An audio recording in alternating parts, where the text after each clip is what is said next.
सू Hong के पास एक system था जो उसकी लर्निंग स्पीड को बिल्कुल एब्सर्ड बना देता था। सी रैंक मार्शल आर्ट सीखने में उसे सिर्फ 1 सेकंड लगता था, मास्टर लेवल के लिए 2 सेकंड्स और एस रैंक परफेक्ट टेक्निक्स के लिए बस 3 सेकंड्स। ट्रेनिंग ग्राउंड पर दो स्टूडेंट्स के बीच स्पार चल रहा था। एक पंच जोर से लगा और जो पंच खाया था उसने सांस खींचते हुए कंप्लेन किया, भाई ये तो सच में बहुत दर्द कर रहा है। फिर वो हंसी में बोला कि सू होंग का वज्रा फिस्ट फिर से इंप्रूव हो गया है और शायद वो माइक्रो लेवल में ऑलरेडी एंटर कर चुका है। सू होंग बिल्कुल शांत रहा और कैजुअली बोला कि वो माइक्रो लेवल में 2 दिन पहले ही ब्रेक थ्रू कर चुका था। इस दुनिया में मार्शल आर्ट्स के लेवल्स थे: basic, proficient, micro level, mastered और परफेक्ट। माइक्रो लेवल तक पहुंचना ही किसी को अपने पीयर्स से काफी आगे ले जाता था। दूसरा स्टूडेंट इंप्रेस्ड हुए बिना रह नहीं पाया। उसने बोला कि सिर्फ वज्रा फिस्ट के बेस पर ही क्लास में कोई सू होंग का मैच नहीं था। फिर उसने पूछा कि क्या रेस्ट खत्म हो गया है ताकि प्रैक्टिस कंटिन्यू कर सकें। लेकिन जो पंच लगा था उसका दर्द अभी तक जा नहीं रहा था। वो दोबारा मार खाने के मूड में बिल्कुल नहीं था। सू होंग को कल्टीवेशन मेनियाक बोलकर उसने हाथ हिला दिया और बोला कि वो घर जाकर खाना खाएगा। जाते हुए उसने पोलाइटली टीचर ली को गुड बाय बोला। टीचर ली ने उसे याद दिलाया कि कपड़े सीधे करके जाए। फिर टीचर ली ने सू होंग को रोका और पूछा कि उसने अभी तक मार्शल आर्ट्स डिपार्टमेंट की 30,000 रजिस्ट्रेशन फी क्यों नहीं भरी। एप्लीकेशंस अगले महीने क्लोज हो रही थीं। सू होंग थोड़ा हेजिटेट हुआ और बोला कि क्या उसे कुछ दिन और मिल सकते हैं। टीचर ली ने साय किया। उन्हें फैमिली सिचुएशन समझ आती थी, लेकिन रूल्स होते हैं, वो कुछ नहीं कर सकते थे। सबके जाने के बाद सू होंग वहीं रुक गया और अकेला प्रैक्टिस करता रहा। कितनी भी बार फॉर्म्स रिपीट करे, उसके दिमाग में एक ही थॉट घूम रहा था: 30,000 की फी। उसकी यादें पीछे चली गईं। जब वो सिर्फ 3 साल का था, एक फिरोशियस बीस्ट डिजास्टर में उसके पेरेंट्स मर गए थे। तब से वो अपने अंकल आंट के साथ रह रहा था।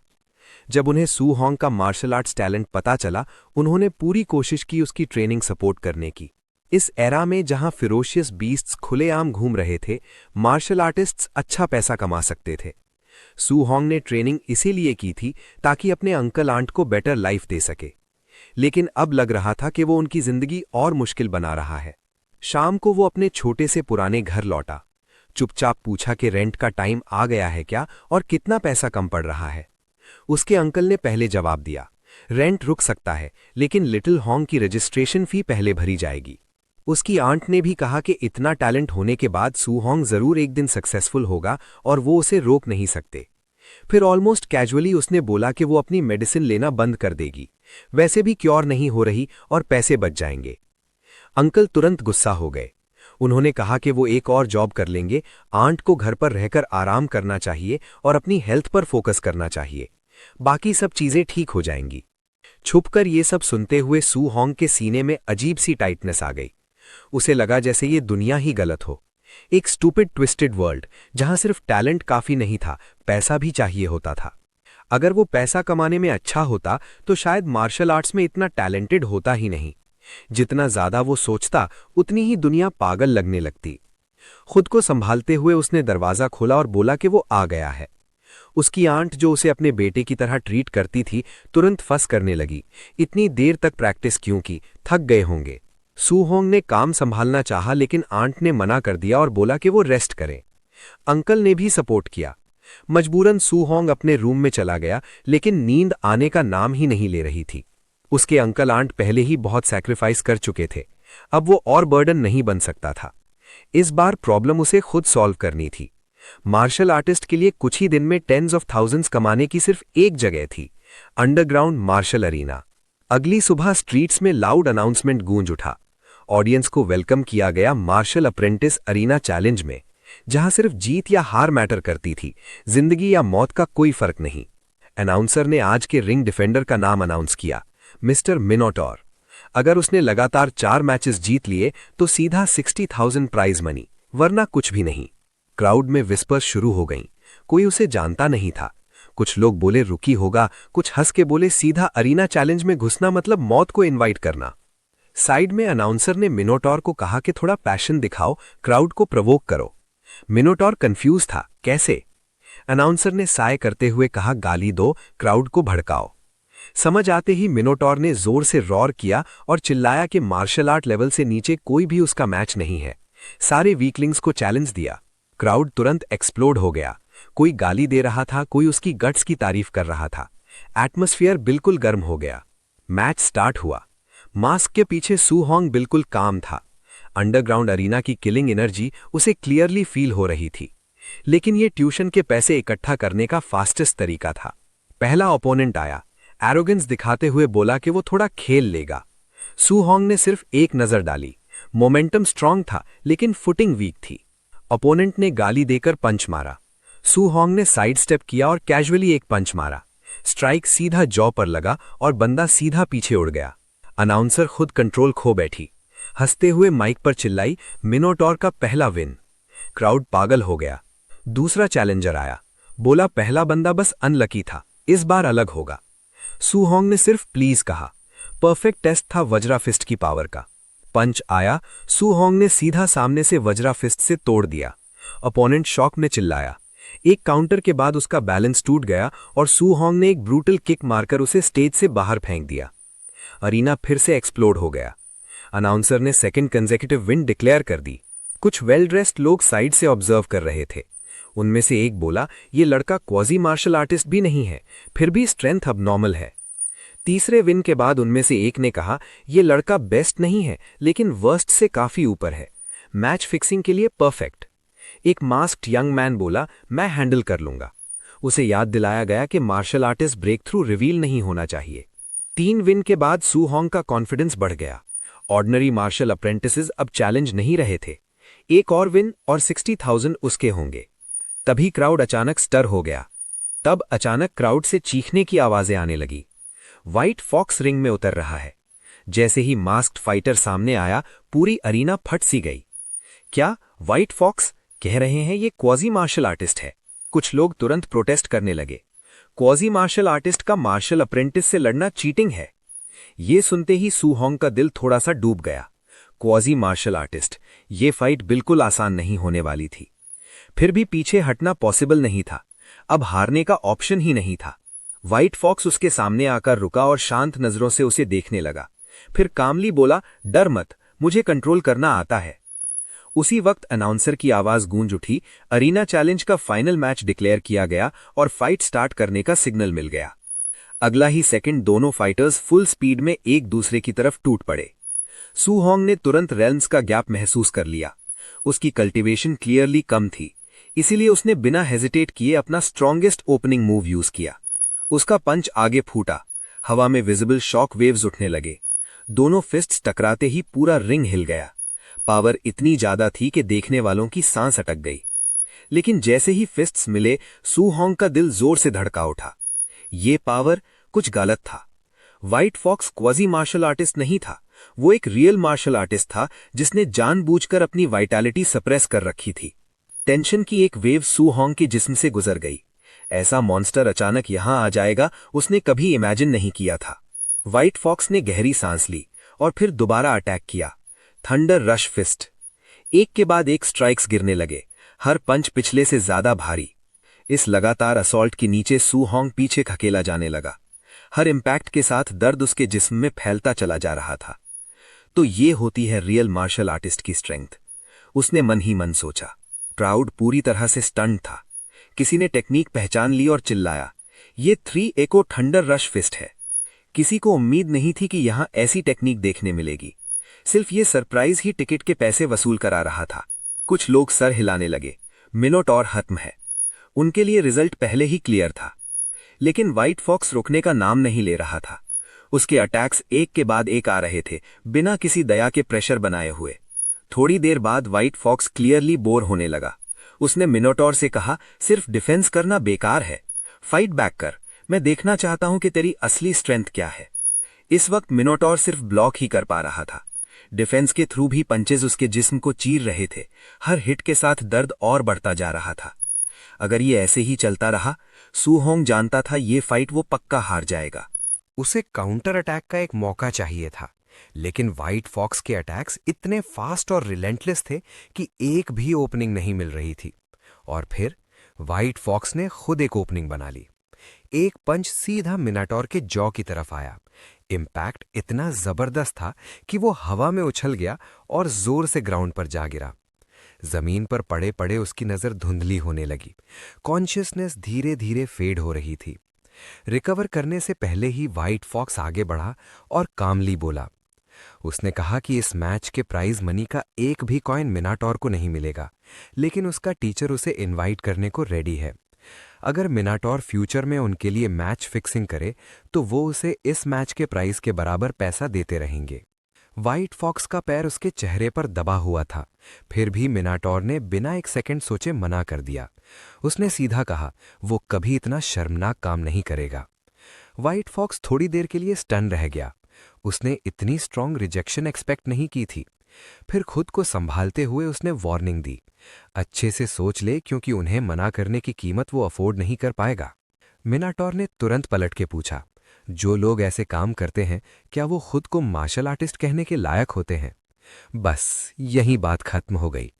व्हाइट फॉक्स ने कहा कि अब और डिस्कस करने को कुछ नहीं है। जाते जाते उसने ठंडे टोन में बोला, क्योंकि मिनाटोर कोऑपरेट नहीं करेगा तो उसे मजबूरन उसका फ्यूचर ही खत्म करना पड़ेगा। मार्शल आर्टिस्ट बनने का सपना सिर्फ सपना ही रह जाएगा।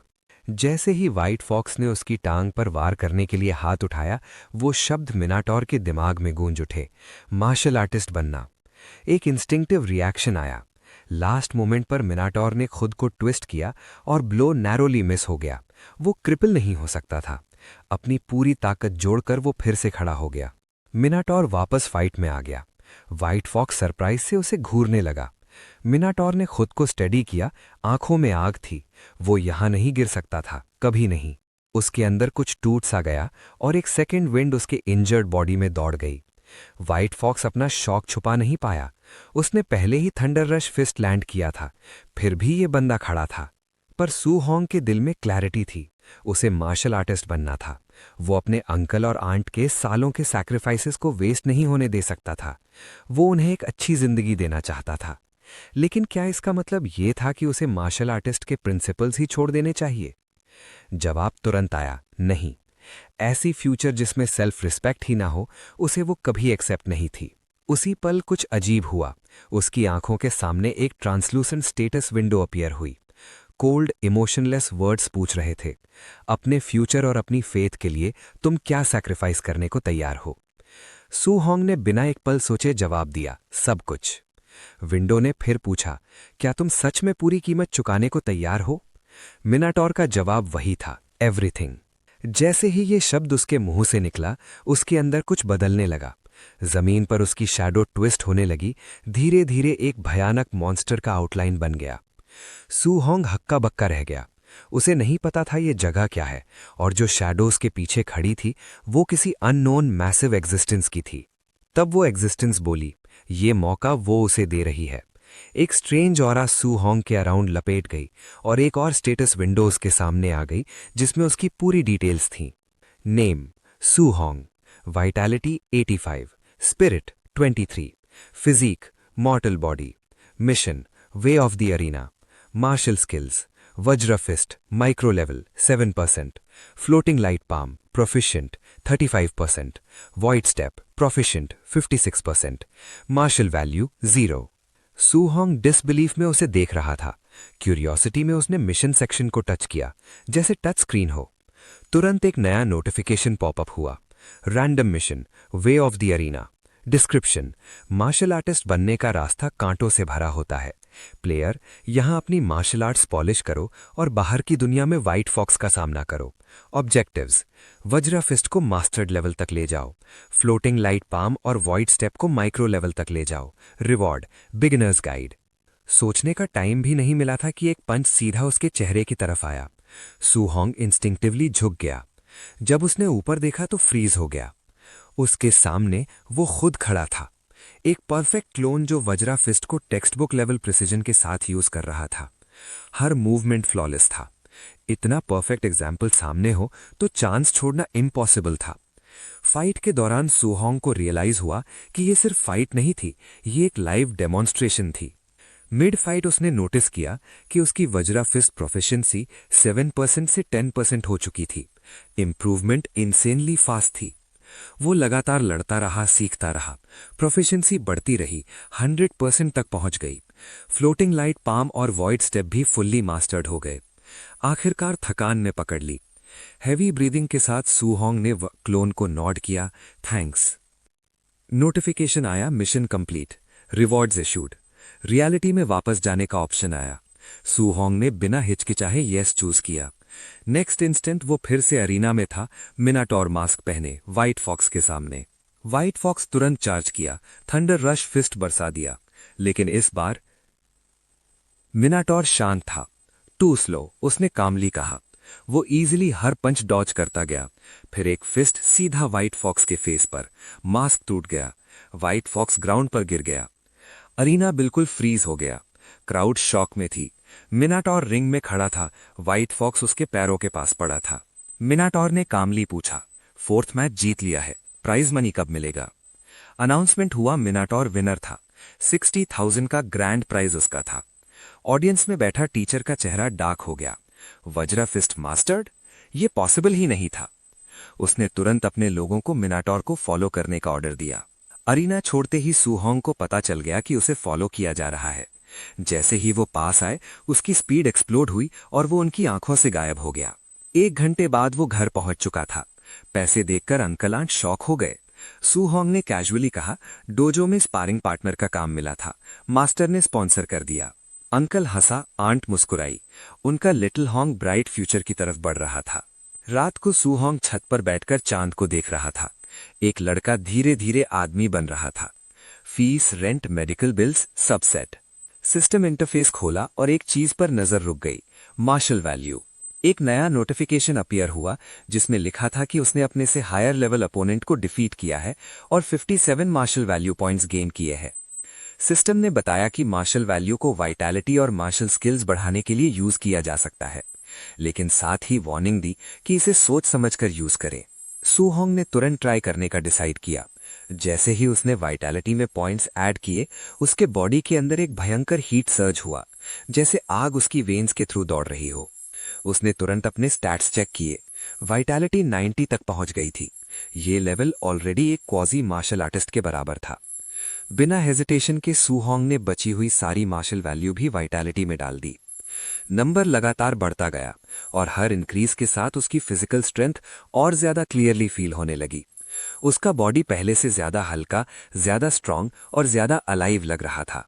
चांदनी रात के नीचे सू होंग ने अपनी मुट्ठियां भींच ली और बॉडी में सेटल होती हुई चेंजेस को महसूस किया। ये सिर्फ शुरुआत थी। थोड़ा काम होने के बाद सू होंग ने खुद से कहा कि सिर्फ फिजिकल स्ट्रेंथ ही इंप्रूव नहीं हुई थी। उसके बॉडी पर जो वुंड्स थे वो लगभग कंप्लीटली हील हो चुके थे और पूरा शरीर एंडलेस पावर से भरा हुआ लग रहा था। एनर्जी ओवरफ्लो हो रही थी और उसे अपनी करंट स्ट्रेंथ को प्रॉपरली टेस्ट करने की अर्ज हो रही थी।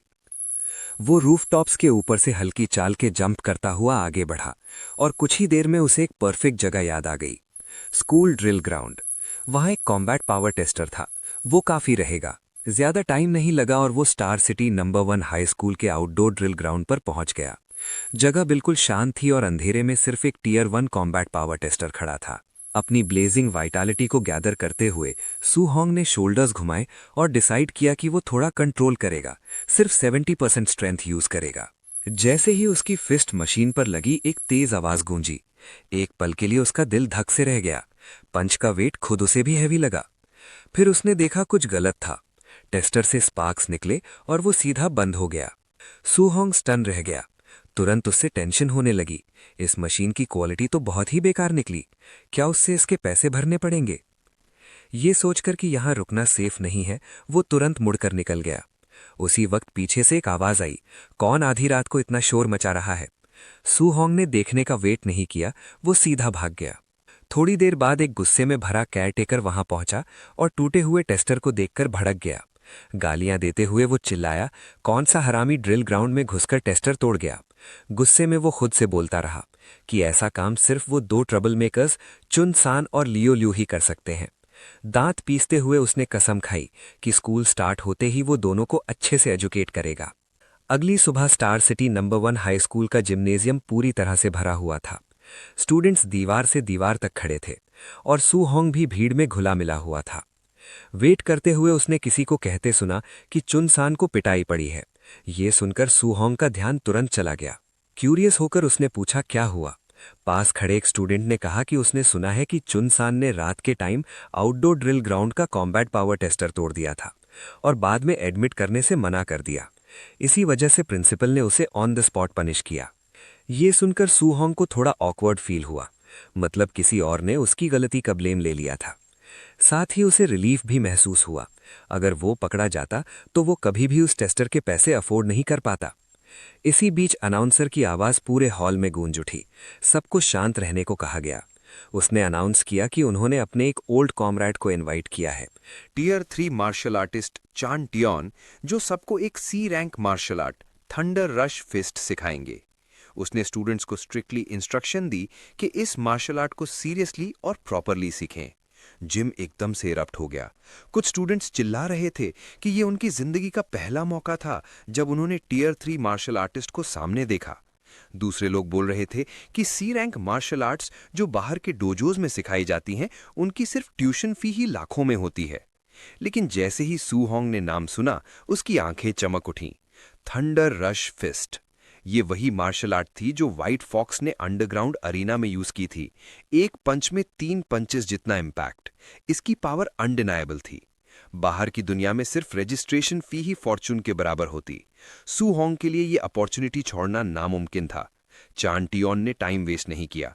उसने सीधा अनाउंस किया कि वो टेक्निक को 10 बार स्टार्ट से एंड तक डेमोन्स्ट्रेट करेगा और कितना सीखना है वो पूरी तरह स्टूडेंट्स पर डिपेंड करेगा। फिर वो आगे बढ़ा, स्टांस सेट की और जोर से चिल्लाया, थंडर रश फिस्ट। उसका पंच बिजली की तरह निकला। मोमेंटम इतना फियर्स था कि हवा कांप उठी। जिम में गरजते हुए थंडर की आवाज गूंज उठी।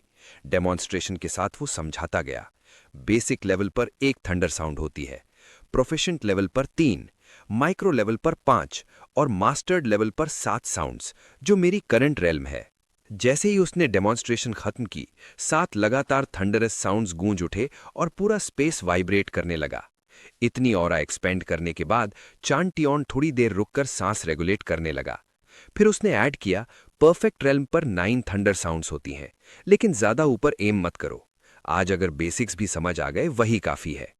थोड़ी देर बाद चान टियोन ने सेकंड डेमोन्स्ट्रेशन शुरू करने का अनाउंस किया और सबको फॉलो करने को कहा। जिम जल्दी ही स्टूडेंट्स के ऑकवर्ड बैटल क्राइज से भर गया, जब सब अपनी पूरी कोशिश से मूवमेंट्स कॉपी करने लगे। वक्त पता ही नहीं चला और आवर्स गुजर गए। एक एक करके स्टूडेंट्स थकान से गिरने लगे।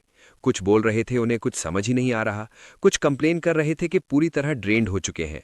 कुछ जिद्दी लोग अभी भी प्रैक्टिस कर रहे थे, पूछते जा रहे थे कि किसी को ट्रिक समझ आई या नहीं, जबकि उनकी बॉडीज क्लियरली जवाब दे चुकी थी। सूहोंग के एक दोस्त ने पसीना पोंछते हुए साय लिया और बोला, सी रैंक मार्शल आर्ट सच में बहुत मुश्किल होती है। उसने इधर उधर देखा और अचानक रियलाइज किया कि सूहोंग कहीं दिख ही नहीं रहा। एक पल के लिए उसके दिमाग में ख्याल आया, कहीं उसने सीख तो नहीं लिया। फिर उसने सोचा, अगर सीख भी लिया तो गया कहां। तभी पास से एक्साइटेड लाफ्टर आई। कोई प्राउडली अनाउंस कर रहा था कि उसने बेसिक लेवल अचीव कर लिया। फ्रेंड ने मुड़कर देखा, चान शान खड़ा था, खुद पर काफी प्राउड। उसके मन में जेलसी की लहर उठ गई। नो वंडर सब चान शान को जीनियस बोलते हैं, आखिर इसका दिमाग बना कैसे है। प्रिंसिपल तुरंत आगे आए, चान शान को स्कूल का नंबर 1 जीनियस इंट्रोड्यूस किया और चान टियोन से पूछा कि क्या वो इसे और गाइड करना चाहेगा। स्टूडेंट्स तुरंत चान शान के आसपास जमा हो गए। तारीफें, प्रोडिजी के नारे, सब शुरू हो गया। लेकिन चान टियोन बिल्कुल इंप्रेस नहीं हुआ। उसने कैजुअली बोला, इसे जीनियस नहीं कहते, दूसरे शहरों में ये सिर्फ पास होने के बराबर है। बातचीत के साथ ग्रुप बाहर की तरफ मूव कर गया। चान टियोन प्रिंसिपल से कंप्लेन करने लगा कि ये बैच बिल्कुल इंप्रेसिव नहीं है और ट्रिप बेकार लग रही है। अंदर ही अंदर उसे लगा कि स्कूल ने टैलेंट से ज्यादा पैसे वाले स्टूडेंट्स पे फोकस किया है। फिर भी अपीयरेंस के लिए उसने खुद को तसल्ली दी कि कम से कम एक स्टूडेंट बेसिक लेवल तक पहुंचा था और पेमेंट तो अच्छी मिली थी। आउट लाउड उसने सिर्फ इतना पूछा, क्या आप सच में एक्सपेक्ट करते हो कि यहाँ कोई टॉप टियर जीनियस मिलेगा। प्रिंसिपल ने साई ली और अग्री किया कि मार्शल कल्टीवेशन का रास्ता क्रूएल होता है। सिर्फ मेहनत काफी नहीं होती, टैलेंट और अपॉर्चुनिटी भी जरूरी होती है। तभी अचानक हवा में एक आवाज गूंजी। दोनों एकदम फ्रीज हो गए, फिर आवाज की तरफ पलटे। 7 लगातार thunderous sounds, 7 sound thunder rush fist. उनके चेहरे का रंग बदल गया। ये कैसे हो सकता है? स्कूल में ऐसा कोई कैसे हो सकता है? प्रिंसिपल तो और भी शॉक्ड था। इम्पॉसिबल, मैंने कभी ऐसे किसी स्टूडेंट के बारे में नहीं सुना। तभी उसे एक और बात रियलाइज हुई। उसे उस स्टूडेंट का चेहरा भी याद नहीं आ रहा था। और फिर उसकी नजर उसके कपड़ों पर पड़ी। वो क्लियरली स्टूडेंट यूनिफॉर्म था। प्रिंसिपल का दिल जोर से धड़कने लगा। अगर सब कुछ उसके प्लान के हिसाब से होता तो शायद ये लड़का इस क्लास के लिए क्वालिफाई भी नहीं करता। और सिर्फ प्रिंसिपल ही नहीं, चान टियोन भी स्टंट था। वो अंडर हिज ब्रेथ बोला, मैंने सिर्फ आधा दिन सिखाया और कोई मास्टर्ड लेवल तक पहुंच गया। प्रिंसिपल का दिमाग ब्लैंक हो गया। क्या आपने गलत सुना? 9 साउंड्स? क्या सच में 9 साउंड्स थे? चान टियोन कुछ बोल ही नहीं पाया। वो चुपचाप खड़ा रहा। इमोशंस इतने ज्यादा थे कि उसे रोना आ रहा था। प्रिंसिपल की हालत भी कुछ खास बेहतर नहीं थी। उसने कभी इमेजिन नहीं किया था कि बिना पैसे वाला स्टूडेंट इतना टेरिफाइंग टैलेंट रख सकता है। चान टियोन को ऐसे फ्रोजन देखकर प्रिंसिपल ने पूछा, क्या हुआ? चान टियोन ने गहरी सांस ली और बोला, समझ आ गया, सब कुछ अब क्लियर है। बिना और कुछ कहे उसने स्टांस सेट की और खुद एक थंडर रश फिस्ट मारा। बूम!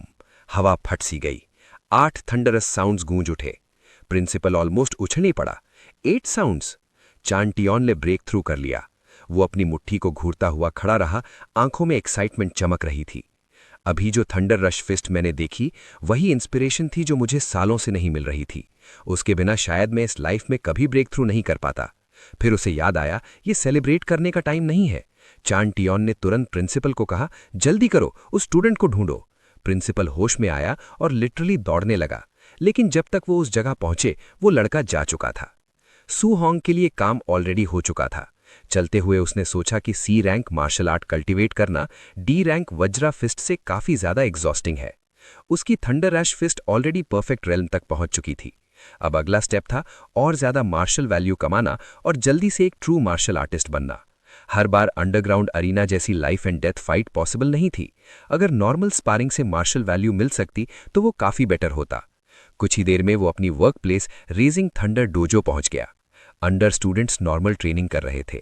उसे देखकर किसी ने पूछा, आज कैसे आ गए? सू होंग ने कैजुअली रिप्लाई किया, कुछ खास काम नहीं था, प्रैक्टिस के लिए आ गया।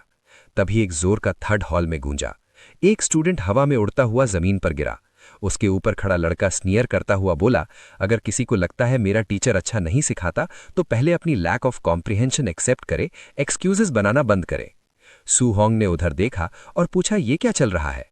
पास खड़े किसी ने एक्सप्लेन किया, तू रिसेंट में ज्यादा आता नहीं था इसलिए नहीं पता। उस स्टूडेंट का टीचर नया इंस्ट्रक्टर है, बहुत स्ट्रांग है पर नॉर्मल लोगों को नीचा समझता है। ऊपर से उसका डिसाइपल ले यान भी काफी पावरफुल है। बात खत्म भी नहीं हुई थी कि एक और स्टूडेंट को जमीन पर गिरा दिया गया। ले यान नीचे देखकर स्नियर करता हुआ बोला, इस लेवल के साथ तू मुझे चैलेंज करने की हिम्मत करता है?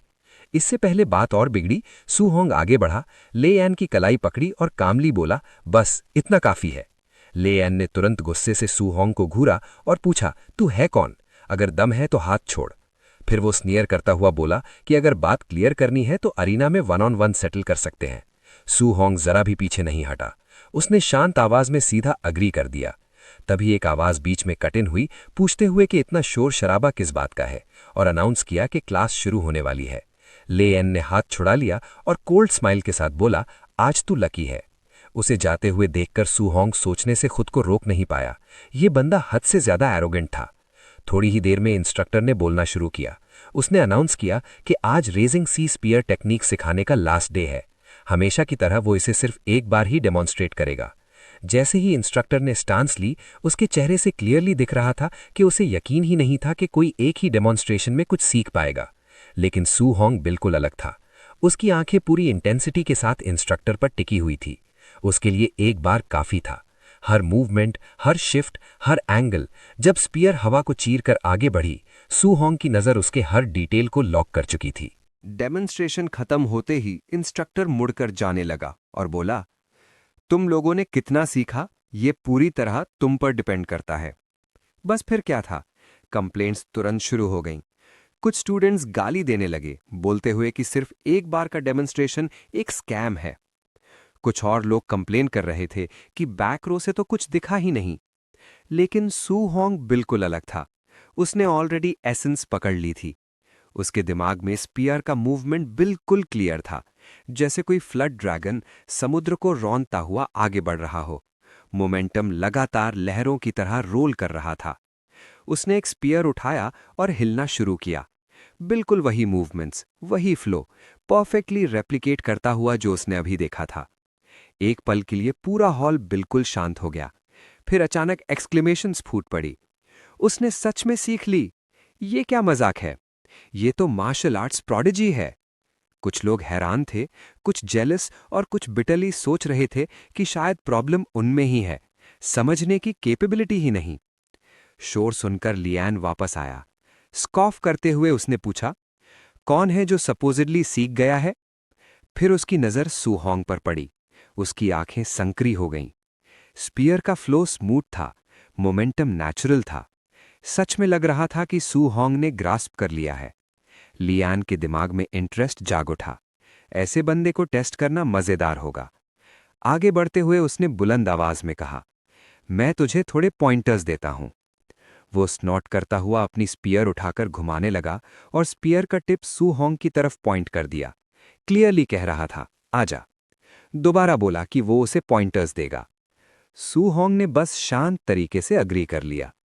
पास खड़ा कोई स्टूडेंट घबरा गया और जल्दी से बोला, मत जा, लियान का नेचर खराब है पर उसकी स्ट्रेंथ रियल में बहुत ज्यादा है, इंपल्सिव मत बन।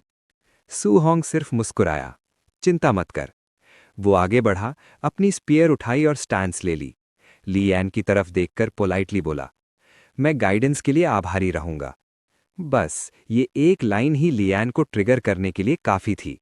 वो भड़क उठा, कितना एरोगेंट है तू, और तुरंत अनाउंस कर दिया, मैं तुझे raising sea spear technique micro level पर दिखाता हूं। सू होंग का एक्सप्रेशन बिल्कुल काम रहा। जैसे ही उसने स्पीयर हिलाई, उसने अपना कंट्रोल साइलेंटली एडजस्ट किया, जानबूझकर पावर को सप्रेस कर दिया। Proficient level. उसका कोई इरादा नहीं था अपना पूरा स्ट्रेंथ रिवील करने का। बस इतना चाहता था कि सामने वाला क्लियरली समझ जाए कि वो कितना रिडिकुलस बिहेव कर रहा है। जैसे ही सू होंग की स्पीयर मूव हुई, लियान फ्रीज हो गया। वो फ्लो, वो मोमेंटम, इसमें कोई डाउट नहीं था। Proficient level raising sea spear technique. Reality चाहे जितनी बुरी लगे बदली नहीं जा सकती। सू होंग के मूवमेंट समुद्र की लहरों जैसे लगातार और पावरफुल थे। फॉर्म कंप्लीट होते ही सामने वाला शॉक में जम गया। उसे अपनी आंखों पर यकीन नहीं हो रहा था। एक मार्शल अप्रेंटिस जो अभी ट्रू मार्शल आर्टिस्ट भी नहीं बना, उसने रेजिंग सी स्पीयर टेक्निक को प्रोफिशिएंट लेवल तक कल्टीवेट कर लिया था। ये वो चीज थी जो कई एक्सपीरियंस्ड प्रैक्टिशनर्स भी अचीव नहीं कर पाते। लेकिन ये सब उसकी आंखों के सामने हो रहा था, बिल्कुल रियल। तभी सू होंग के सामने एक सिस्टम नोटिफिकेशन फ्लैश हुआ। Defeated a higher level opponent, martial value +35। Su Hong की आंखें चमक उठी। तो सच में काम करता है। नॉर्मल स्पारिंग से भी मार्शल वैल्यू मिल सकता है। इसका मतलब था कि अब उसे हर बार जान जोखिम में डालने की जरूरत नहीं। प्रॉपर कॉम्बैट के थ्रू भी वो स्टेडिली स्ट्रांग हो सकता है।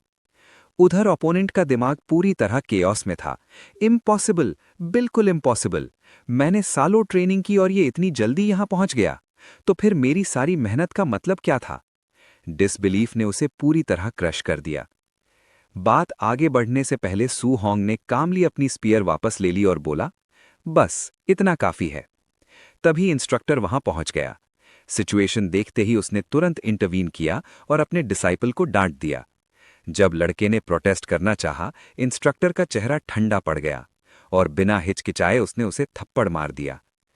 अगर तू अपनी फेलियर का सामना भी नहीं कर सकता तो किस तरह का मार्शल आर्टिस्ट बनने का सोच रहा है?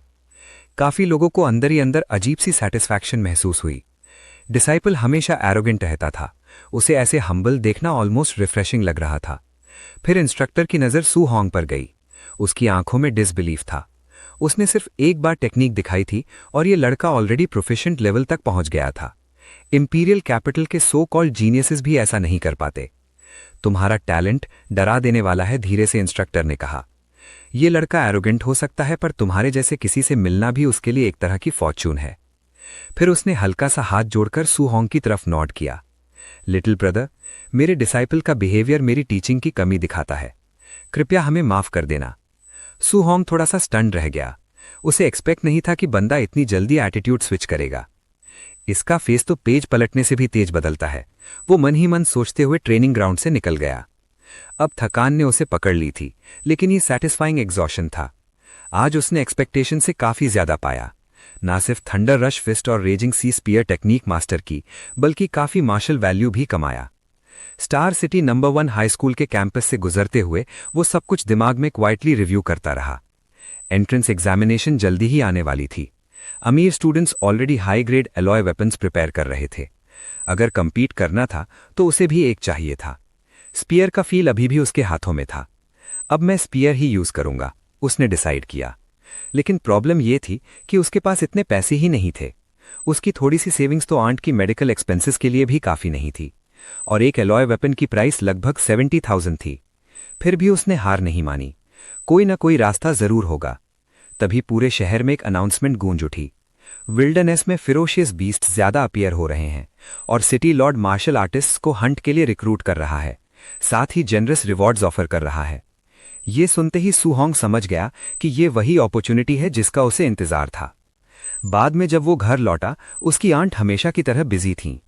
उसने कहा कि उसे इतना मेहनत नहीं करनी चाहिए और याद दिलाया कि उसने कुछ टाइम पहले ही पैसे दिए थे। उसके अंकल ने कहा कि जब तक वो काम कर सकता है वो सू होंग पर डिपेंड नहीं करेगा। जो भी कमा पाएगा खुद कमाएगा। सू होंग आया तो दोनों ने उसे प्यार से ग्रीट किया। उसने उन्हें रेस्ट करने को कहा और बोला कि अब पैसे कमाना उसकी रिस्पॉन्सिबिलिटी है। अंकल हंस पड़ा। बोलना अच्छा लगता है, पर मैं ऐसे ही नहीं बैठ सकता। आंट भी मुस्कुराई और बोली कि उन्हें जितना हो सके सेव करना चाहिए, ताकि फ्यूचर में सू होंग बिना टेंशन कल्टिवेट कर सके। ये सब सुनकर सू होंग का सीना भारी हो गया। अंकल और आंट इतने सालों से फ्रूगल लाइफ जी रहे थे कि जब तक वो उन्हें वरी फ्री लाइफ नहीं दे देता, वो खुद को थकाना बंद नहीं करेंगे। उस रात रूफटॉप पर खड़े होकर उसने दोबारा अपना स्टेटस पैनल ओपन किया। विल्डरनेस डेंजरस थी। अगर वहां जाना था तो और स्ट्रेंथ चाहिए। उसने डिसाइड किया, जो भी है सब इन्वेस्ट करूंगा। जैसे ही उसने अपनी बची हुई मार्शल वैल्यू वाइटैलिटी में डाली, एक पावरफुल सेंसेशन उसके बॉडी में सर्ज कर गई। खून गरजने लगा, मसल्स टाइट हो गए और उसका ऑरा और भी डेंस और ऑप्रेसिव हो गया। नंबर बढ़ता गया और आखिर रुक गया 95.2 पर। नाइट स्काई के नीचे खड़े होकर सू होंग पावर को क्लियरली महसूस कर सकता था। सिर्फ उसके प्रेजेंस से ही अब एक फिरोशियस बीस्ट जैसा प्रेशर फील होता था। सिस्टम ने साइलेंटली नोट किया, वाइटैलिटी 95.2। सिर्फ एक छोटा सा स्टेप और वो एक ट्रू मार्शल आर्टिस्ट बन जाएगा। 2 दिन बाद रात के लेट टाइम वो ट्रेनिंग हॉल के फ्लोर पर पड़ा था, पूरी तरह एग्जॉस्टेड। बॉडी का हर हिस्सा दर्द कर रहा था, लेकिन आंखें ब्राइट थीं। उसके सारे मार्शल स्किल्स कंप्लीट हो चुके थे। Thunder rush fist, raging sea spear, Vajra fist, floating light palm, सब परफेक्टेड। उसने लंबी सांस ली। आखिर कर लिया। 2 दिन की नॉनस्टॉप कल्टीवेशन का रिजल्ट मिल गया था। अब आगे बढ़ने का टाइम था। अगली सुबह वो star city martial artist base के लिए निकल पड़ा। वहां पहुंचकर वो रुक ही गया। न्यूज में उसे ये जगह कई बार दिख चुकी थी, लेकिन सामने खड़े होकर देखना ये एक्सपीरियंस बिल्कुल अलग था। मार्शल आर्टिस्ट्स हर जगह थे। पूरी स्ट्रीट उनकी पावरफुल प्रेजेंस से भरी हुई थी। आगे बढ़ते हुए सू होंग की नजर एक बड़े पब्लिक नोटिस बोर्ड पर पड़ी। Non ranked ferocious beast 300 blue star coins. Tier 1 early stage ferocious beast 1000 blue star coins. Tier 1 mid stage 3000 blue star coins. Tier 1 late stage 5000 blue star coins. List पढ़ते ही सू Hong ने हल्का सा frown किया। नीचे लिखा रूल और भी ज्यादा शॉकिंग था। सिर्फ फिरोशियस बीस्ट का लेफ्ट ईयर ही प्रूफ के तौर पर एक्सेप्ट होगा, उसके बिना कोई रिवॉर्ड नहीं मिलेगा। कितना प्रिमिटिव सिस्टम है, सू होंग ने मन ही मन सोचा, थोड़ा सरप्राइज होकर कि सिस्टम अभी भी इतना क्रूड है। पास ही काउंटर पर एक आदमी खड़ा था जो कह रहा था, मिस प्लीज कैलकुलेट कर दीजिए, ये सब कितने के होंगे। उसके हाथ में एक सैक था जिसमें क्लियरली सेवर्ड बीस्ट ईयर्स भरे हुए थे। तभी एंट्रेंस पर अचानक एक कमोशन हुआ। कोई जोर से चिल्लाया, साइड हो जाओ, यंग मास्टर ई आ रहे हैं। भीड़ इंस्टिंक्टिवली हट गई। सू होंग ने उधर देखा और एक एरोगेंट फिगर को कॉन्फिडेंटली चलते हुए नोटिस किया। उस आदमी में कुछ अजीब सा फेमिलियर लग रहा था। सू होंग की ब्रोज सिकुड़ गई। वो प्रेजेंस जैसे किसी पहले देखे हुए इंसान की याद दिला रही हो। तब विस्पर्स शुरू हुए। अगर इसका अंकल यहां इंचार्ज न होता तो कब का पिट चुका होता। सुना है कुछ दिन पहले बुरी तरह बीटन हुआ था। अच्छा हुआ, इसीलिए आजकल लो प्रोफाइल में घूम रहा है। सू होंग चुपचाप सुनता रहा। प्रिल उसने फिर से ऊपर देखा। उसकी नजर उस आदमी से मिली, सिर्फ एक पल के लिए। उस एक पल में ही दोनों के बीच रिकग्निशन फ्लिकर कर गई। हवा थोड़ी सी टेंस हो गई। सू होंग को तब एहसास हुआ, असल खतरा सिर्फ फिरोशियस बीस्ट्स नहीं, बल्कि लोग भी हो सकते हैं। उसने खुद को याद दिलाया कि हर हाल में कॉशियस रहना होगा। जब वो विल्डरनेस की तरफ निकल रहा था, किसी ने उसे देखकर कमेंट किया, काफी यंग लगते हो, पहली बार अकेले विल्डरनेस जा रहे हो क्या? सू होंग ने बस एक शॉर्ट सा जवाब दिया और चलना जारी रखा। पीछे से वो बंदा सिर हिलाकर मटर करने लगा। एक और इग्नोरेंट किड जो सीधा मौत की तरफ भाग रहा है। विल्डरनेस के अंदर पहुंचकर सू होंग ने सराउंडिंग्स को देखा। जंगल लश और शांत था, ऑलमोस्ट पीसफुल। फिर भी उसने अपनी गार्ड नीचे नहीं होने दी। उसने खुद से कहा, मुझे रिजल्ट्स के साथ ही वापस आना है, खाली हाथ लौटना ऑप्शन नहीं है।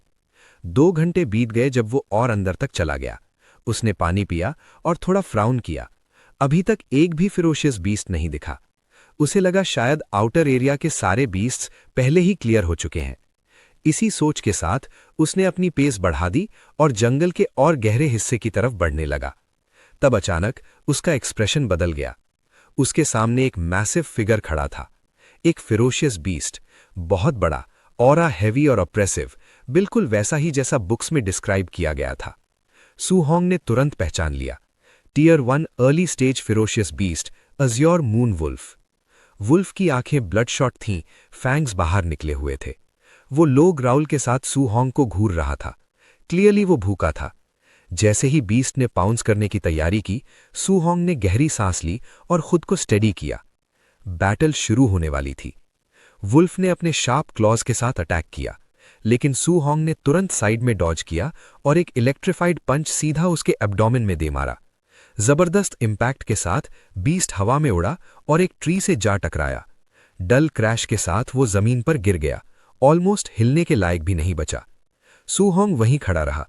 उसकी फिस्ट्स पर अभी भी हल्की इलेक्ट्रिसिटी क्रैकल कर रही थी। उसने अपने कांपते हाथों को देखा, जहां पर पावर अभी भी फ्लो कर रही थी। उसे महसूस हुआ कि रियल फेरोशियस बीस्ट से फाइट करना उसके लाइफ के किसी भी एक्सपीरियंस से ज्यादा एक्साइलरेटिंग था। एक ही ब्लो में टियर 1 अर्ली स्टेज बीस्ट को गिरा देना उसका ब्लड एक्साइटमेंट से रश कर गया। अगर ये इतना इजी है, उसने सोचा, तो टियर 1 मिड स्टेज का क्या होगा? जैसे ही ये थॉट उसके दिमाग में आया, एक सडन मूवमेंट ने उसका ध्यान खींच लिया। शैडोज से एक मैसिव फिगर निकला। जंगल में एक लो मेनेसिंग ग्राउल गूंजा। ये बीस्ट और भी बड़ा और ज्यादा डेंजरस था। Tier 1 mid stage ferocious beast, raging black bear. Bear सीधा चार्ज किया, जैसे उसे इजी प्रे मिल गया हो। लेकिन अटैक लैंड होने से पहले ही एक ब्लर सा दिखा। एक लाइटनिंग इन्फ्यूज्ड पंच ने बियर को सीधा हिट किया और वो जमीन पर धड़ से गिर पड़ा। सू होंग शांत और स्टेडी खड़ा रहा। वो उसी का पंच था जिसने बीस्ट को गिरा दिया। उसने धीरे से सांस छोड़ी। अब उसे क्लियरली महसूस हो रहा था कि उसकी स्ट्रेंथ कितनी बढ़ गई है। अपनी करंट पावर के साथ जब तक उसे टियर 2 फिरोशियस बीस्ट नहीं मिलता, तब तक वो ज्यादा डेंजर में नहीं है। इसका मतलब और 3000 ब्लू स्टार कॉइन्स कंफर्म्ड। इसी थॉट के साथ एक सिस्टम नोटिफिकेशन अपीयर हुई। उसकी एक्यूमुलेटेड मार्शल वैल्यू अब ब्रेक थ्रू के लिए सफिशिएंट थी। सू होंग का दिल तेज धड़कने लगा। वो फाइनली मार्शल आर्टिस्ट बनने के बिल्कुल थ्रेशोल्ड पर था। लेकिन सेलिब्रेट करने से पहले ही एक टेरिफाइंग रोर जंगल में गूंज उठा। प्रेशर इतना ज्यादा था कि सिर्फ उसकी प्रेजेंस से ही सू होंग की स्किन प्रिकल हर गई। उसका एक्सप्रेशन तुरंत सीरियस हो गया। उसने रोर की डायरेक्शन में देखा। जो भी था, वो अब तक फेस किए गए सबसे ज्यादा पावरफुल चीज थी। क्यूरियोसिटी और कॉशन के बीच स्ट्रगल हुआ और आखिर क्यूरियोसिटी जीत गई। सू होंग केयरफुली उस डायरेक्शन में बढ़ा। थोड़ी देर बाद वो एक मैसिव रॉक फॉर्मेशन तक पहुंचा और ऊपर चढ़कर नीचे देखा। जो उसने देखा, उसकी सांस अटक गई। नीचे एक कोलोसल फिगर खड़ा था, tier 1 late stage ferocious beast, black jade python. उसका ब्लैक स्केल्ड बॉडी बहुत ही मैसिव था और ऑरा टेरिफाइंग। पास ही कुछ मार्शल आर्टिस्ट्स उससे फाइट कर रहे थे और क्लियरली हार रहे थे।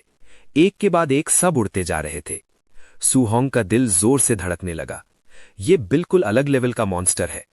तभी उसे एक शार्प डेंजर सेंस फील हुआ। ऑलमोस्ट इंस्टिंक्टिवली वो साइड में लीप कर गया और बिल्कुल सही टाइम पर। पाइथॉन का स्पाइक टेल वहीं गिरा जहां वो खड़ा था, जमीन को हिला देने वाली फोर्स के साथ। बीस्ट सैटिस्फाइड नहीं था। सू होंग बैरली लैंड कर पाया था कि उसे फिर से जंप करना पड़ा। एक स्वीपिंग अटैक को नैरोली डॉज किया, लेकिन स्पीड इतनी ज्यादा थी कि फिर भी उसे एक जोल्ट लगा। अब उसे समझ आ गया कि ये क्रीचर कितना फास्ट है। खुद को संभालते हुए उसकी नजर पास लड़े एक मार्शल आर्टिस्ट पर पड़ी जो बैडली इंजर्ड था और उठ भी नहीं पा रहा था। अपना दर्द इग्नोर करते हुए सू होंग ने उसका वेपन उठाया। थोड़ी देर के लिए बोरो कर रहा हूं, वो मटर किया। फिर वो बीस्ट की तरफ पलटा। पाइथन ने अपना मैसिव बॉडी उठाकर जॉज खोल दी। अटैक आने वाला था। सू होंग ने मुश्किल से रोल करके खुद को बचाया। उठते ही उसके दिमाग में एक बात क्लियर थी। नॉर्मली एक tier 1 late stage ferocious beast को गिराने के लिए मल्टीपल मार्शल आर्टिस्ट चाहिए होते हैं, और फिर भी वो अकेला इससे फाइट कर रहा था। इसका रीजन सिंपल था। उसकी सारी मार्शल स्किल्स परफेक्टेड स्टेट में पहुंच चुकी थीं। परफेक्टेड वॉइड स्टेप के साथ वो बैटलफील्ड में ब्लर बन गया, बीस्ट के अटैक्स को लाइटनिंग स्पीड से डॉज करता हुआ। फिर उसने काउंटर अटैक किया, raising sea spear technique. Spear सीधा बीस्ट के बॉडी में घुस गया। पाइथन ने एक फ्यूरियस रोर मारा और पेन में वायलेंटली थ्रैश करने लगा। सू होंग ने एक सेकंड के लिए भी रिलैक्स नहीं किया। उसने फिर से अटैक किया। उसके मूवमेंट स्मूथ और प्रिसाइज थे, बीस्ट को फ्रेंजी में डाल देते थे। फिर भी वो जानता था कि एक डिसाइसिव स्ट्राइक लगाना मुश्किल है। बीस्ट का साइज बहुत बड़ा था और फेटल स्पॉट तक पहुंचना इजी नहीं था। इसलिए उसने पेशेंस रखी। बीस्ट को धीरे धीरे वीकन करना जरूरी था। सही ओपनिंग का वेट करना था। तब अचानक पाइथन ने फिर से लैश आउट किया, अपने मैसिव बॉडी के साथ सीधा उस पर क्रैश करते हुए। इसके जवाब में सू होंग ने अपने थंडरस फिस्ट अनलीश किया, परफेक्ट एग्जीक्यूशन के साथ। एक्सप्लोसिव फोर्स दोनों अटैक्स के बीच टकराई, शॉकवेव हवा में फैल गई और दोनों थोड़े पीछे हट गए। बैटल अभी बिल्कुल खत्म नहीं हुई थी। सू होंग जानता था कि जैसे ही वो एक सक्सेसफुल स्ट्राइक लैंड करेगा, उसे एक सेकंड भी वहां रुकना नहीं चाहिए।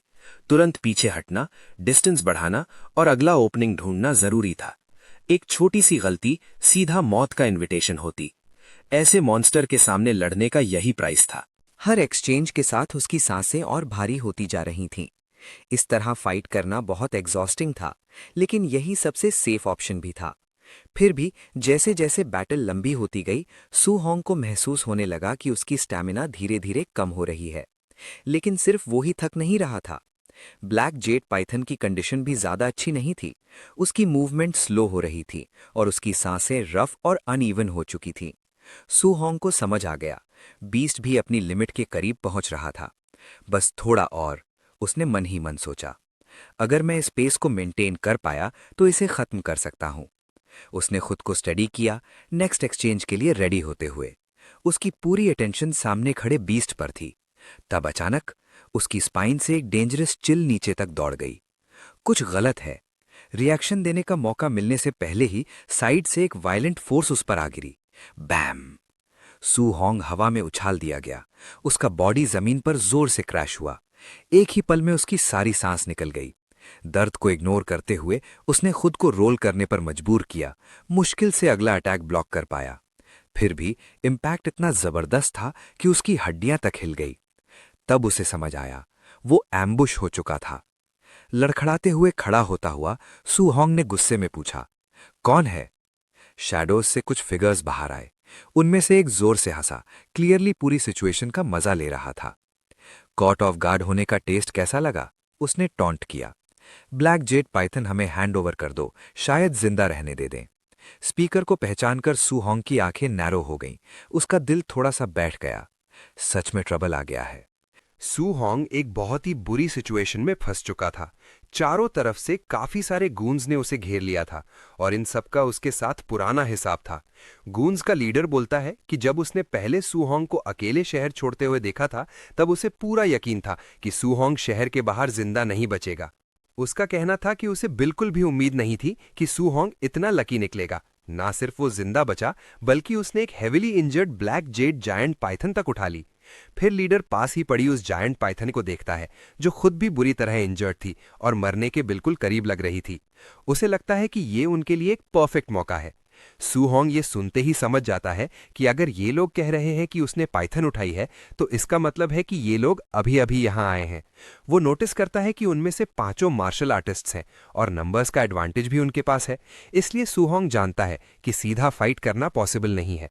तभी अचानक एक एनिमी उसकी तरफ दौड़ता है, फिस्ट टाइट करके चिल्लाते हुए कहता है कि क्या सू होंग ने यंग मास्टर यी की बात नहीं सुनी? यंग मास्टर यी को ये जायंट पाइथन चाहिए, और फिर पूछता है कि सू होंग अभी तक भागा क्यों नहीं। ये सब देखकर सू होंग का गुस्सा फूट पड़ता है। वो अपने हाथ में ढेर सारी ऑरा चैनल करता है और कहता है कि अभी जो उसे रिपेल किया गया था वो सिर्फ स्नीक अटैक की वजह से था। क्या ये लोग सच में सोच रहे हैं कि वो उनसे लड़ नहीं सकता? अगले ही पल सू होंग सीधा एक पंच मारता है। दोनों की फिस्ट्स कोलाइड होती हैं और एक पावरफुल एनर्जी वेव चारों तरफ फैल जाती है। एनिमी इस सडन अटैक से पूरी तरह शॉक्ड हो जाता है और सोचता है कि सू होंग की पावर कितनी टेरिफाइंग है। लेकिन सू होंग यही नहीं रुकता, वो तुरंत उसके फेस पर एक और पंच मारता है जो उसे उड़ाते हुए बाकी सब गूंस के सामने फेंक देता है। लीडर बोल उठता है कि ये पावरफुल वज्र फिस्ट है और ये वही है, मिनोटॉर। वो इस डिस्प्ले से काफी इंप्रेस्ड होता है, लेकिन सू होंग ही उस लीडर को पहचान लेता है, व्हाइट फॉक्स। व्हाइट फॉक्स गुस्से में कहता है कि इतने लोगों के सामने सू होंग ने उसे बेइज्जती का शिकार बना दिया है और आज तक किसी ने भी ऐसा नहीं किया। वो पूरी तरह से भड़क जाता है और तुरंत अपने सब गूंस को ऑर्डर देता है कि सू होंग को मार डालो। सब अपने वेपन्स के साथ सू होंग की तरफ दौड़ते हैं। सू होंग फटाफट अपना स्पीयर उठाता है और जंगल की तरफ भाग जाता है। व्हाइट फॉक्स नहीं चाहता कि वो बचकर निकले, इसलिए वो सबको चेस करने का ऑर्डर देता है। सब जंगल में उसे ढूंढने लगते हैं, हर पॉसिबल हाइडिंग स्पॉट चेक करते हुए। एक गून बोलता है कहीं नहीं मिल रहा, पूछता है वो कहाँ गया। दूसरा कहता है कि आगे जंगल बहुत डेंस है, एम्बुश का चांस है, सबको केयरफुल रहना चाहिए। लेकिन एक और बोलता है कि इतने लोग हैं, क्या सच में सिर्फ एक बंदे से डरना चाहिए? तभी अचानक एक शैडो इनसेन स्पीड से उसके पीछे फ्लैश होती है। वो तुरंत मुड़ता है और सामने सू होंग होता है। एक पावरफुल पंच के साथ सू होंग उसे उड़ा देता है, सीधा अपने लीडर के सामने। वो बंदा बिल्कुल आउट हो चुका होता है। ये देखकर व्हाइट फॉक्स सोचता है कि सू होंग इतना फास्ट कैसे हो सकता है। सब और गूंस घबरा जाते हैं और तुरंत सर्कल बना लेते हैं। कोई भी नेक्स्ट पंच का शिकार नहीं बनना चाहता। एक बोलता है ये थंडर रश फिस्ट है, 9 एकोज थंडर रश फिस्ट। दूसरा बोलता है कि टियर 3 मार्शल आर्टिस्ट्स भी इस स्किल को परफेक्ट रेल्म तक नहीं ला पाते। व्हाइट फॉक्स और भी फ्रस्ट्रेट हो जाता है और उन्हें चुप रहने को बोलता है। उसके दिमाग में चल रहा होता है कि परफेक्ट वज्र फिस्ट और परफेक्ट थंडर रश फिस्ट दोनों एक साथ कैसे पॉसिबल है। अंदर से वो ऑलरेडी डर चुका होता है। अगर उसे पता होता कि सू होंग अभी एक पेड़ पर छुपा हुआ उन सबको देख रहा है तो वो और भी ज्यादा डर जाता। सू होंग को वो सब छोटे छोटे चूहे लगते हैं, जैसे बिल्ली उनका शिकार कर रही हो। वो सोचता है कि अगर उसने अभी जायंट पाइथन से फाइट करके इतनी वाइटैलिटी लूज ना की होती तो वो इन सबको सीधा क्रश कर सकता था। वो अपना स्पीयर फेंकता है, सोचता है कि फिलहाल एक एक करके ही काम तमाम करना पड़ेगा। स्पीयर पास में गिरता है और सब गूंज डर जाते हैं। जैसे ही सबका ध्यान स्पीयर पर जाता है, सू होंग एक को पकड़ता है, इंस्टेंट स्ट्राइक करता है और फिर से गायब हो जाता है। बचे हुए गूंस पूरी तरह से टेरर में आ जाते हैं। उन्हें लगता है कि साथ रहकर भी बचना नामुमकिन है। वो यंग मास्टर यी से कहते हैं कि लड़का बहुत ज्यादा स्ट्रांग है, यहां से निकलना ही बेहतर होगा। लेकिन व्हाइट फॉक्स मानने को तैयार नहीं होता। अंदर से डरा हुआ होते हुए भी वो दिखाता है जैसे उसे कोई फर्क नहीं पड़ता। वो कहता है भागना एक मजाक है और आज सू होंग को मारना ही होगा। तभी सू होंग उनके इर्द गिर्द इनसेन स्पीड से घूमने लगता है। वो उसे देख भी नहीं पाते। अचानक बात करते हुए ही सू होंग उनके बीच से गुजर जाता है। व्हाइट फॉक्स कुछ कहने ही वाला होता है कि एक और गून को पकड़कर जमीन पर जोर से पटक दिया जाता है। फिर सू होंग फिर से छुप जाता है। व्हाइट फॉक्स का डर और गुस्सा दोनों बढ़ जाते हैं। वो सोचता है कि सिर्फ कुछ ही दिनों में ये लड़का इतना ज्यादा पावरफुल कैसे हो गया। ये उसे बिल्कुल अनरियल लगता है। अगले ही पल सू होंग उसके बिल्कुल पीछे से गुजरता है। व्हाइट फॉक्स तुरंत मुड़ता है, कुछ भी नहीं। वो गाली देता है और कहता है कि सू होंग उसे पकड़ ही नहीं सकता। लेकिन जैसे ही वो दोबारा मुड़ता है, सू होंग उसके बिल्कुल पीछे खड़ा होता है, सोचते हुए कि अब इसकी बारी है। व्हाइट फॉक्स तुरंत रिएक्ट करता है, ऑरा गैदर करता है और चिल्लाता है, वॉइड ब्रेकिंग फिंगर। सू होंग तुरंत डॉज करता है। उसके पीछे का पेड़ पूरी तरह से तबाह हो जाता है। व्हाइट फॉक्स लगातार अटैक्स करता रहता है, लेकिन सू होंग हर बार बच निकलता है। सू होंग सोचते हैं कि ये मार्शल स्किल काफी हाई ग्रेड लग रही है, शायद बैंक लेवल की हो। उसे थोड़ा इंटरेस्टिंग भी लगता है, शायद फ्यूचर में अपनी स्किल्स में ऐड करे। लेकिन व्हाइट फॉक्स पूरी तरह से आउट ऑफ कंट्रोल हो चुका होता है। वो गुस्से में सोचता है कि अगर सू होंग ने उसे नुकसान पहुंचाया तो वो वापस जाकर उसकी पूरी फैमिली को मिटा देगा। जैसे ही सूहोंग ये सुनता है उसका खून खौल उठता है। फैमिली को थ्रेटन करना उसके लिए बिल्कुल अनएक्सेप्टेबल होता है। वो तुरंत व्हाइट फॉक्स की तरफ लपकता है। व्हाइट फॉक्स अपना बैकग्राउंड बताने लगता है। उसका अंकल मार्शल आर्टिस्ट बेस का सुपरवाइजर है, उसका बाप भी पावरफुल है, बट बोल पूरी होने से पहले ही सूहोंग उसके पीछे पहुंच चुका होता है। इस बार सूहोंग कुछ नहीं बोलता, सिर्फ अपनी पावर दिखाना चाहता है। उसका फिस्ट टेरिफाइंग ऑरा से भर जाता है। फिर वो बोलता है कि उसे व्हाइट फॉक्स का पहले वाला घमंडी चेहरा ज्यादा पसंद था, और फिर एक जबरदस्त पंच सीधा फेस पर। व्हाइट फॉक्स दूर जंगल के अंदर जाकर गिरता है।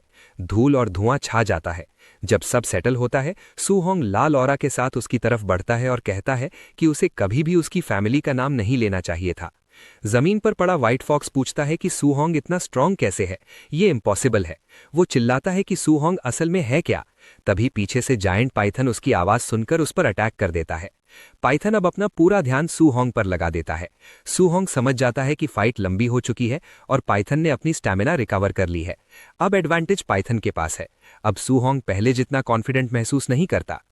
सब लोग बुरी तरह पिट चुके थे, इसलिए सबका दिमाग बिल्कुल खराब हो चुका था। उनमें से एक गाली देता हुआ बोलता है कि ये लड़का बिल्कुल ही अजीब है। दूसरा पूछता है कि यंग मास्टर ई कहाँ है और क्या उसने उस लड़के को खत्म कर दिया। तभी उनकी नजर पड़ती है उसी बंदे पर जिसने उन्हें हराया था, जो दोबारा सीधा उनकी तरफ भागता आ रहा था।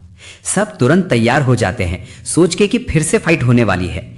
एक चिल्लाता है कि ब्रैट फाइनली बाहर आ गया। दूसरा कहता है इस बार उसे नहीं छोड़ेंगे। लेकिन सूहोंग का उनसे लड़ने का कोई इरादा ही नहीं होता। वो बस आगे बढ़ता रहता है और शांत आवाज में कहता है रास्ते से हट जाओ। अगले ही पल उन्हें समझ आ जाता है कि सूहोंग इतनी तेजी से क्यों भाग रहा था। उसके बिल्कुल पीछे एक जायंट पाइथन आ रहा होता है और वो भयानक गुस्से में होता है। उस पल कोई भी एक शब्द तक नहीं बोल पाता। पाइथन तुरंत सूहोंग पर अटैक करता है, लेकिन सूहोंग स्पीयर हाथ में लेकर साइड जंप करता है और अटैक डॉच कर लेता है। उनमें से एक बेवकूफ लड़का टाइम पर रिएक्ट नहीं कर पाता और पाइथन उसे पकड़ लेता है। तुरंत एक नोटिफिकेशन आता है कि एक opponent martial artist indirectly defeat हो गया और 30 मार्शल वैल्यू मिल गई। पाइथन फिर दूसरे पर अटैक करता है, जो भी नहीं बच पाता। फिर से वही नोटिफिकेशन आता है, 30 मार्शल वैल्यू और मिल जाती है। सूहोंग थोड़ा सरप्राइज्ड हो जाता है और सोचता है कि उसे यह एक्सपेक्ट नहीं था कि इस तरीके से भी मार्शल वैल्यू मिलेगी। लेकिन तब तक पाइथन फिर से उस पर अटैक कर चुका होता है। सूहोंग दोबारा जंप करके स्वीपिंग टेल से बच जाता है। पाइथन काफी चालाक होता है और अपने पूरे बॉडी का यूज करके सबको पकड़ने की कोशिश करता है। फिर भी सूहोंग लगातार डॉज करता रहता है और रुकता नहीं। फाइट और रनिंग के बीच सूहोंग रियलाइज करता है कि इतनी सारी बैटल्स के बाद उसकी मार्शल वैल्यू अब ब्रेक थ्रू के लिए काफी हो चुकी है। वो जंगल के पेड़ों के बीच तेजी से भागता है, जिससे पाइथन और ज्यादा फ्रस्ट्रेट हो जाता है। चाहे जितनी कोशिश करे वो सूहोंग को पकड़ नहीं पाता। भागते हुए सूहोंग सोचता है कि अगर उसे कोई सेफ जगह मिल जाए जहां वो ब्रेक थ्रू कर सके तो परफेक्ट होगा। तभी उसकी नजर आगे एक छोटी सी केव पर पड़ती है। यह बिल्कुल वही जगह होती है जो वो चाह रहा था। वो कहता है परफेक्ट और सीधा उसकी तरफ भागता है। पाइथन अभी भी उसके पीछे होता है और जैसे ही दोबारा अटैक करने वाला होता है, सूहोंग सीधा केव के अंदर जंप कर जाता है। पाइथन भी अंदर घुसने की कोशिश करता है, लेकिन उसका मैसिव बॉडी एंट्रेंस पर ही अटक जाता है। अब वो बस गुस्से में रोर करता रहता है।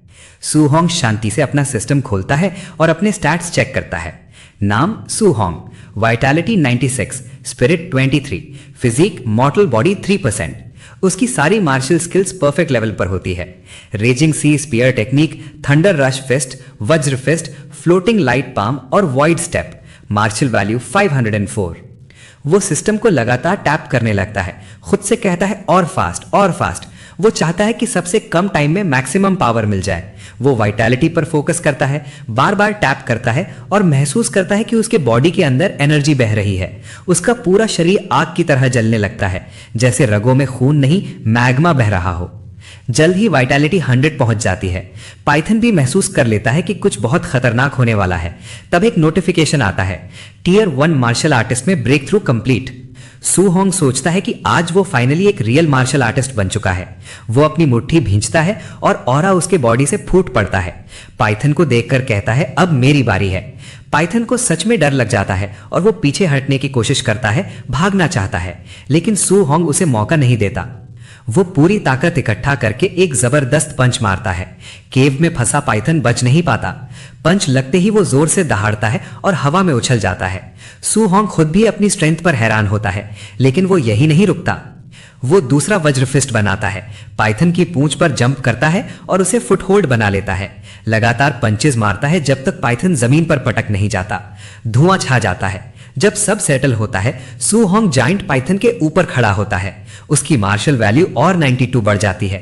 सू होंग कहता है कि भले ही पाइथन पहले से इंजर्ड था, लेकिन अब वो उसके अटैक्स को हेड ऑन फेस कर सकता है। वो रिवॉर्ड के बारे में सोचता है और कहता है कि नॉर्मली बीस्ट्स का लेफ्ट ईयर काटकर रिवॉर्ड मिलता है, लेकिन सांप के कान ही नहीं होते। थोड़ा सोचने के बाद वो कहता है छोड़ो और वापस चल पड़ता है। जंगल अब बिल्कुल शांत हो चुका होता है, सिर्फ तबाही के निशान बचे होते हैं। वो उन लोगों को देखता है जो उस पर गैंग अप कर रहे थे और बोलता है कि उन्हें तो आसानी से छोड़ दिया। चलते हुए वो सोचता है कि क्या उसे वो हाई लेवल मार्शल टेक्निक मिल सकती है जो दूसरे ने यूज की थी। तभी उसकी नजर पड़ती है वॉइड ब्रेकिंग फिंगर। वो कहता है ये काफी इंटरेस्टिंग है। वो केव के पास रुकता है, आग जलाता है और पाइथन के बॉडी के पास बैठकर टेक्निक पढ़ना शुरू करता है। वो कहता है कि उसने इंट्रो कल्टीवेशन मेथड पूरी तरह याद कर ली है। अब वो सिस्टम का यूज करके इसे फास्ट मास्टर करेगा। प्रैक्टिस के दौरान एक क्लोन अपीयर होता है जो बार बार वॉइड ब्रेकिंग फिंगर यूज करता है। फाइट के साथ मास्टरी बढ़ती जाती है। 51%, 63%, 77%, 93%।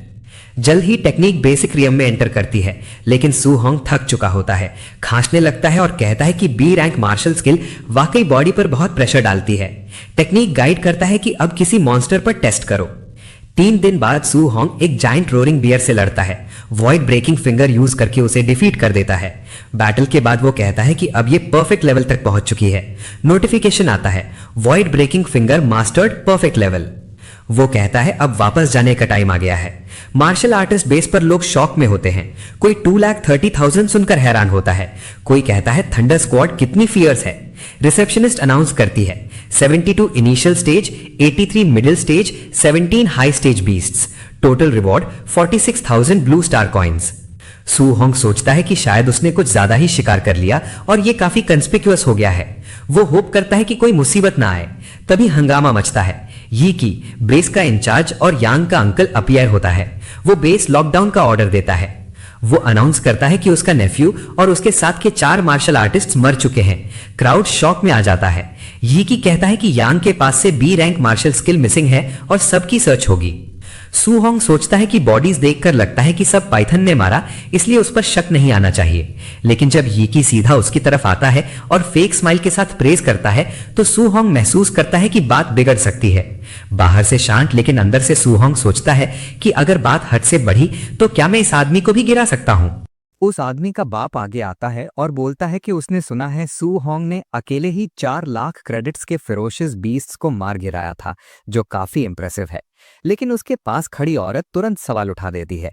वो कहती है कि सू होंग ज्यादा से ज्यादा रैंक 1 अर्ली स्टेज जैसा लगता है और पूछती है कि वो इतने सारे बीस्ट्स कैसे मार सकता है।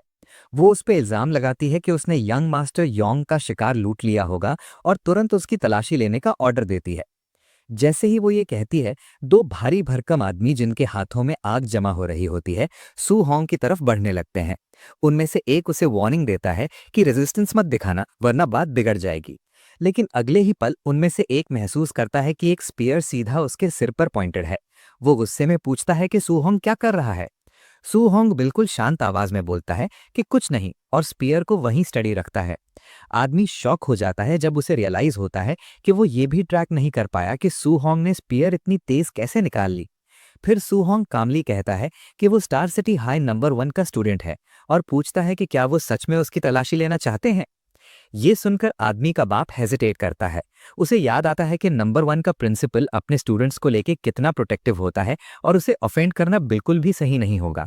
साथ ही सू होंग अभी भी काफी सस्पिशियस लग रहा था।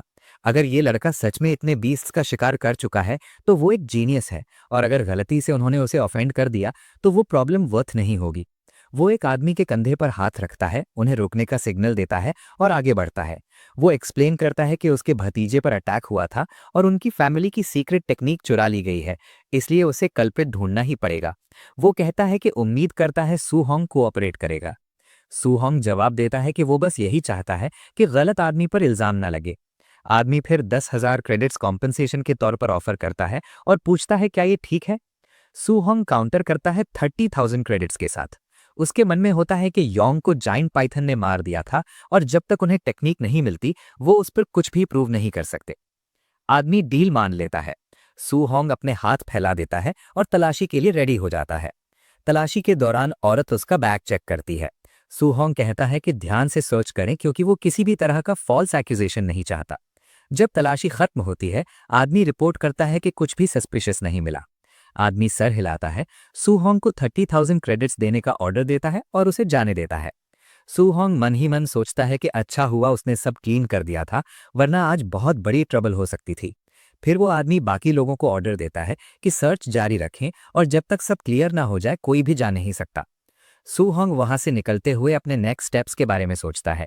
वो पहले शावर और क्लोथ्स चेंज करेगा, फिर मार्शल आर्टिस्ट एसोसिएशन जाकर असेसमेंट के लिए रजिस्टर करेगा। उसे पता है कि उसे जल्दी से जल्दी एक गाइडेंस टेक्निक हासिल करनी होगी। मार्शल आर्टिस्ट बेस के अंडरग्राउंड होटल में सू होंग अपना सिस्टम चेक करता है और कहता है कि उसके पास 534 मार्शल पॉइंट्स हैं जो उसने एक्सपेक्ट नहीं किए थे। वो कहता है कि पिछले कुछ दिनों से वो वर्ल्ड शैटरिंग फिंगर ट्रेन कर रहा था और बीस्ट्स हंट कर रहा था, इसलिए पॉइंट्स यूज ही नहीं कर पाया। स्टेटस स्क्रीन पर दिखाता है name Su Hong, vitality 103+, spirit 23+, physique mortal frame 6%, martial arts void shattering finger, raging sea spear technique, thunder clap fist, Vajra fist और फ्लोटिंग लाइट पाम और वॉइड स्टेप सब परफेक्शन पर। Martial points 534। सू होंग सोचता है कि rank 1 early stage के लिए 100 vitality चाहिए होती है, जबकि मिड स्टेज के लिए 200। अगर वो सारे पॉइंट्स वाइटैलिटी में डाल दे तो 53.4 बढ़ सकती है और वो सिर्फ 40 पॉइंट्स शॉर्ट रह जाएंगे मिड स्टेज से। लेकिन उसे याद आता है कि उसने अभी तक स्पिरिट और मॉर्टल फ्रेम अपग्रेड ही नहीं किए। वो पहले स्पिरिट अपग्रेड करना शुरू करता है। 0.1 बढ़ता जाता है, लेकिन अपग्रेड के बाद उसे कोई खास फर्क महसूस नहीं होता। फिर वो मॉर्टल फ्रेम अपग्रेड करता है। जैसे ही वो 0.1 बढ़ाता है उसे तुरंत पावर का चेंज फील होता है। स्ट्रेंथ क्लियरली इंक्रीज हो रही होती है तो वो और भी डालने का डिसीजन लेता है। जल्दी ही उसके मार्शल पॉइंट्स 0 हो जाते हैं। फिर वो कहता है कि मॉर्टल फ्रेम के लिए इतना काफी है और 200 मार्शल पॉइंट्स वाइटैलिटी में डाल देता है। अब उसकी फिजिक दिखाती है मॉर्टल फ्रेम 36.1। बचे हुए पॉइंट्स वो स्पिरिट में डाल देता है। जैसे ही वो स्पिरिट अपग्रेड करता है उसके आसपास एक मैसिव रेड ऑरा फूट पड़ता है। सू होंग महसूस करता है जैसे उसके अंदर एंडलेस पावर भर रही हो। कुछ टाइम बाद उसका बॉडी नॉर्मल हो जाता है। वो रिलीफ की सांस लेता है और कहता है कि अच्छा हुआ वो नॉर्मल हो गया, वरना अगर वो मसल बाउंड फॉर्म में अटका रहता तो लोगों को एक्सप्लेन करना मुश्किल हो जाता। 1 घंटे बाद star city martial artist association में, जो काफी बड़ा कॉम्प्लेक्स है और टॉल बिल्डिंग से घिरा हुआ है, सू होंग पहुंचता है और कहता है कि वो असेसमेंट के लिए आया है। रिसेप्शन पर बैठी औरत कहती है कि कोई स्टाफ मेंबर उसे गाइड करेगा। रास्ते में स्टाफ मेंबर पूछता है कि सू होंग काफी यंग है और क्या ये उसका पहला असेसमेंट है। वो एक्सप्लेन करता है कि रैंक 1 पास करने के लिए वाइटैलिटी कम से कम 100 और कॉम्बैट पावर 1000 से ऊपर होनी चाहिए, और फिर उसे गुड लक विश करता है। आसपास लोग धीरे धीरे बातें करने लगते हैं। कोई कहता है लड़का अकेला आया है, कोई मास्टर भी नहीं है, कोई बोलता है ये सिर्फ एज की वजह से टेस्ट देने आया होगा। तभी अनाउंसमेंट होती है कि पैंगा की वाइटैलिटी 102 है और कॉम्बैट पावर 992 है, इसलिए वो फेल हो गया है। पैंगा गाली देता है और कहता है कि वो बस थोड़ा सा शॉर्ट रह गया। फिर ली मिंग का नाम अनाउंस होता है, वाइटैलिटी 105 पास। जब वो पंचिंग मशीन पर पंच मारता है और 1736 स्कोर आता है, सब इंप्रेस हो जाते हैं। लोग कहते हैं ये ऑलमोस्ट रैंक 1 मिड स्टेज के लेवल का है। कोई पहचान लेता है कि ये रेजिंग थंडर के जैन मिंग का डिसाइपल है, इसलिए इतना टैलेंटेड होना ऑब्वियस है। जल्दी ही स्टाफ मेंबर सू होंग को बुलाता है। जैसे ही सू होंग टेस्ट के लिए आगे बढ़ता है, उससे पहले वाला बंदा सोचता है कि इतनी कम एज में असेसमेंट देना मतलब ये जीनियस होगा, लेकिन फिर भी सोचता है कि सू होंग इससे कैसे कंपेयर करेगा। तभी क्राउड शॉक में आ जाता है। अनाउंसमेंट होती है कि सू होंग की वाइटैलिटी 123 है और वो पास हो गया है। लोग चिल्लाने लगते हैं कि मशीन खराब तो नहीं है। वो एरोगेंट बंदा भी शॉक हो जाता है, लेकिन खुद को संभाल कर सोचता है कि वाइटैलिटी सब कुछ नहीं होती, असली चीज कॉम्बैट पावर होती है। कॉम्बैट पावर टेस्ट स्टार्ट होता है।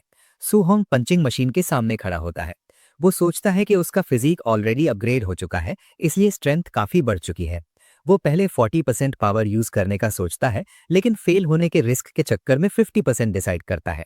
जैसे ही वो पंच मारता है, मशीन सीधा दीवार में जाकर टूट जाती है। पूरा हॉल सन रह जाता है। लोग शौक में बोलते हैं कि बिना किसी मार्शल आर्ट के इतनी पावर कैसे हो सकती है। कोई कहता है कि रैंक 1 हाई स्टेज का स्टैंडर्ड कॉम्बैट पावर सिर्फ 3000 होता है और ये तो उससे भी ऊपर है। बाद में एक ऑफिस में वू लिंग सन दिखाई जाती है, जो star city martial arts association की प्रेसिडेंट है। वो कंप्लेन कर रही होती है कि योंग सिटी ब्रांच हर दिन अपने जीनियस के बारे में ब्रैग करता रहता है। तभी एक आदमी भागता हुआ आता है और बोलता है कि असेसमेंट में एक मॉन्स्टर आ गया है। वो एक्सप्लेन करता है कि एक rank 1 early stage martial artist ने सिर्फ रॉ फिजिकल स्ट्रेंथ से टेस्टर उड़ा दिया और कॉम्बैट पावर 3000 टच कर गई। वू लिंग सेन भी शॉक्ड रह जाती है, लेकिन फिर सोचती है कि शायद यही वो जीनियस है जिसका उसे इंतजार था। अब आगे क्या होगा? अगर आप नेक्स्ट पार्ट मिस नहीं करना चाहते हो तो अभी चैनल को सब्सक्राइब करो और वीडियो को लाइक करना बिल्कुल मत भूलना।